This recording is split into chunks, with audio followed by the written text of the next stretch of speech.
Nous avons répondu favorablement à l'invitation à débattre du président de la République ce matin, du Premier ministre et sur son gouvernement. Il y a eu un consensus sur le constat d'une France malheureuse, mal en point, qui se sent humiliée, qui se sent incomprise. Le soulèvement a d'abord été fiscal par rapport à la taxe carburant et dans la ruralité en particulier. La ruralité, c'est un domaine que le secteur agricole connaît bien et depuis plus de 10 ans, nous parlons de ce déclassement redouté avec moins de services publics, moins de services au public et un sentiment d'abandon. Déclaration après déclaration, il n'y a pas toujours eu les plans pour améliorer les conditions de vie dans la ruralité.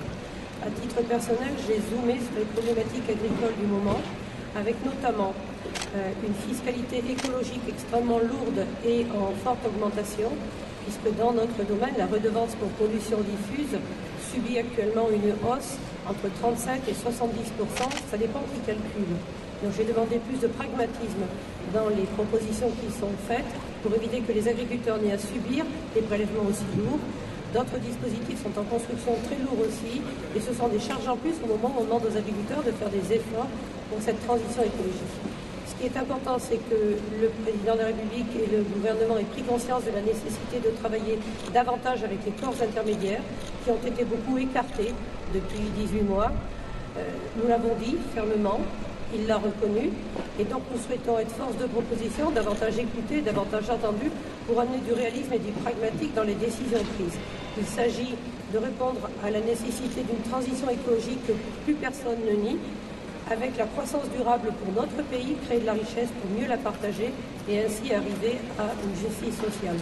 Et le secteur agricole est aussi concerné par ce pari-là, représentant 14% des emplois français, créant 300 milliards d'euros de richesse et apportant dans la balance commerciale quasi 10 milliards d'euros en solde positif. C'est quelque chose de positif. Et puis l'agriculture structure les territoires. Les agriculteurs sont les sédentaires de la terre. Ils restent quand tout le monde est parti. Et ils se sentent aujourd'hui sous-considérés, humiliés parfois par des plateformes accusatrices qui sur les phytos, qui sur les fermes-usines. Tout ceci est insupportable. Pour retrouver la confiance, il faut aussi retrouver du respect. Et ça a été aussi appelé par le Premier ministre et le Président de la République. Madame Lambert, il y a des agriculteurs qui rejoignent le mouvement des Gilets jaunes. Est-ce qu'il y a un point de convergence entre ces deux mouvements? Il y a eu quelques points de jonction, mais il y a aujourd'hui un mouvement qui est lancé à l'initiative de la FNSEA et des jeunes agriculteurs dans le respect des biens et des personnes et qui n'est pas associé aux Gilets jaunes. Nous portons des revendications comme les ambulanciers ont porté la semaine dernière concernant notre métier, notre secteur. Nous les portons au ministre de l'Agriculture et au ministre de l'Écologie, à la ministre du Travail. Et puis le soir, nous rentrons chez nous. Nos actions ont un début, une fin, un responsable, mais nous ne sommes pas associés au mouvement général des Gilets jaunes.